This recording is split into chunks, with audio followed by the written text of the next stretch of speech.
नमस्कार। नाथद्वारा में national highway पर एक बड़ी सी होटल में एक बड़ा सा कार्यक्रम।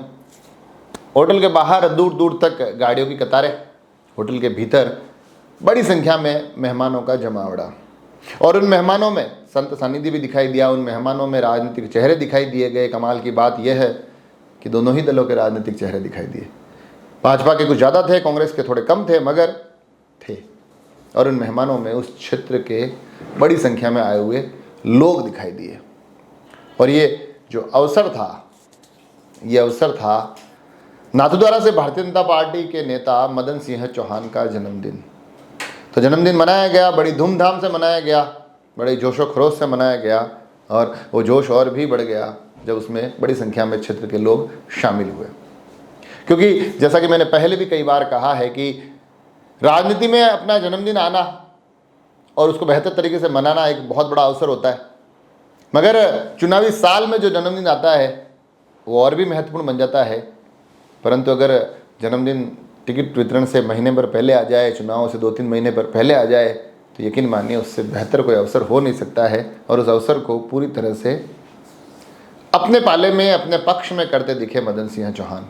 क्योंकि जिस तरह से वहाँ लोग आए थे, जिस तरह से वहाँ संख्या जुटी थी, वो अपने आप में एक अच्छी संख्या कही जा सकती है, एक बेहतरीन संख्या कही जा सकती है। लोगों की अच्छी खासी संख्या थी, शुभकामनाएं बड़ी भारी तादाद में मदन सिंह जी तक पहुंची है। और ऐसा लग रहा था कि मदन सिंह को कहीं ना कहीं ये उम्मीद थी कि हाँ, इस संख्या में लोग आएंगे तो उनके स्वागत की भी भरपूर तैयारी थी। वहाँ पर उतरते ही बड़ा सा गेट था जिस पर दोनों तरफ मदन सिंह चौहान का फोटो लगा हुआ था। बीच में भारतीय जनता पार्टी के सिंबल के साथ तमाम भारतीय जनता पार्टी के विशिष्ट नेतृत्व के चेहरे थे, और दोनों ही तरफ मदन सिंह के जो बड़े बड़े कटआउट थे उसके माध्यम से मदन सिंह उस द्वार से ही अपने इन तमाम मेहमानों का स्वागत करते दिखाई दिए। और फिर जैसे ही उस गैलरी में प्रवेश करते हैं, जहाँ गैलरी के दोनों तरफ पुनः मदन सिंह जी के कटआउट थे, उन कटआउट के माध्यम से एक बार पुनः लोगों से जुड़ने की कोशिश हुई। और भीतर एक बड़ा सा मंच था, मंच के सामने बहुत सारी कुर्सियाँ थी, कुर्सियाँ लगभग भरी हुई थी। मंच काफ़ी व्यवस्थित लग रहा था, संतों का आशीर्वाद मंच पर था, तमाम अलग अलग वर्ग, अलग अलग क्षेत्र से आए हुए लोगों की शुभकामनाएं उस आशीर्वाद और शुभकामनाएं और आशीर्वाद उस मंच पर थे। क्षेत्र के आए हुए लोगों की शुभकामनाएं उस मंच के माध्यम से मदन सिंह जी तक पहुंच रही थी। मगर ये देखने वाली बात होगी कि ये शुभकामनाएं आखिर आगे आने वाले कुछ समय में क्या असर दिखाती है। और वह असर इसलिए टटोलना ज़रूरी था क्योंकि चुनावी साल है और मदन सिंह लगातार भारतीय जनता पार्टी से अपनी दावेदारी जता रहे हैं नाथद्वारा विधानसभा के लिए। तो उन दावेदारियों के क्रम में हालांकि लगातार अलग अलग कार्यक्रम करवाते हैं, जिसमें उन्होंने पहले अभी कुछ समय पहले जब प्रभारी आए तो वोटर्स को पार्टी ज्वाइन करवाने का कार्य किया। उससे पहले कुछ खेल प्रतियोगिताओं से जुड़े रहे। मगर क्योंकि अब ये चुनाव से ठीक 2 या 3 महीने पहले जन्मदिन का अवसर था, तो उसको एक बड़े शक्ति प्रदर्शन में बदलने की कोशिश हुई। कवायद बड़ी पुरजोर तरीके से हुई। गांव-गांव लोगों को निमंत्रण भेजे गए। और कल के उस कार्यक्रम को देखकर ऐसा लगता है कि कहीं ना कहीं वो शक्ति प्रदर्शन की तमाम कोशिशें धरातल पर सफल दिखाई दी। हालांकि अब ये कल के कार्यक्रम के बाद अगले दिन परिवर्तन यात्रा का आना राजसमंद में, उस परिवर्तन यात्रा में फिर नाथद्वारा में सभा होना, तो ये तमाम जो कार्यक्रम होंगे उनमें भी अपने अपने दमखम लगाए जाएंगे। मगर कहीं ना कहीं इस जन्मदिन के माध्यम से जो वातावरण बनाने की कोशिश की गई है, उस वातावरण को अब आगे राजनीतिक परिदृश्य में किस प्रकार से देखा जाता है, उसका क्या प्रभाव रहता है, ये सभी देखने वाली चीज़ें रहेगी।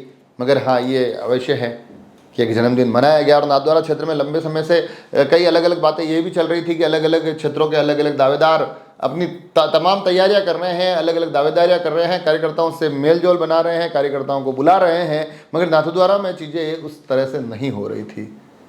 तो ऐसा लग रहा है कि कल लोग कह रहे हैं कि एक वो शुरुआत भी हो गई है यहाँ से, क्योंकि भारतीय जनता पार्टी अभी उस पूरे दमखम के साथ मैदान में नहीं थी। तो इस कार्यक्रम के बाद हो सकता है कि अब क्षेत्र में भारतीय जनता पार्टी की हलचल और भी बढ़े, उनकी और सरगर्मियाँ बढ़े और आगे आने वाले चुनाव के लिए पूरी तरह से तैयार रहे। तो हो सकता है मदन सिंह जी का ये कार्यक्रम उनके खुद के साथ साथ पार्टी के लिए भी बड़ी फ़ायदेमंद रहे। खैर, ये सब कवायद देखने वाली बात होगी, किसको अवसर मिलता है, किसको नहीं मिलता है। परंतु हम ये कोशिश कर रहे हैं कि राजसमंद में राजनीति की हर एक हलचल, फिर उस हलचल में चाहे कोई धार्मिक कार्यक्रम दावेदारों का हो, फिर चाहे कोई खेलों के आयोजन हो, चाहे पार्टियों के पर्यवेक्षकों की मीटिंग हो, या फिर कोई जन्मदिन हो, वो सभी आप तक पहुंचाते रहेंगे। आप सभी लोग जुड़े रहें राजसमंद एक्सप्रेस से। धन्यवाद। भारत माता की,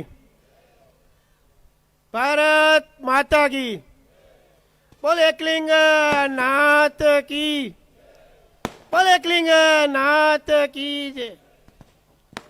आज के मेरे जन्मदिन के अवसर पर भगवान श्रीनाथ जी के चरणों में नमन करता हूँ और इस अवसर पर मुझे आशीर्वाद देने के लिए पधारे हुए मंच पर विराजमान आदरणीय, मेरे दिल की गहराइयों से आपका आभार व्यक्त करता हूँ।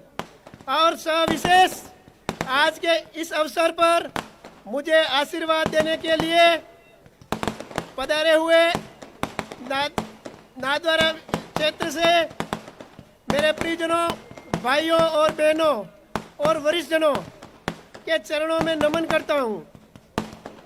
आप सभी का प्यार और आशीर्वाद मुझ पर हमेशा बना रहे, जिसे मुझे शक्ति मिले और मैं इसी तरह आप सभी की सेवा करता रहूं।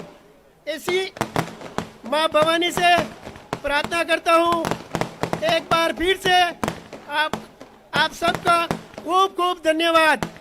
भारत माता की, भारत माता की।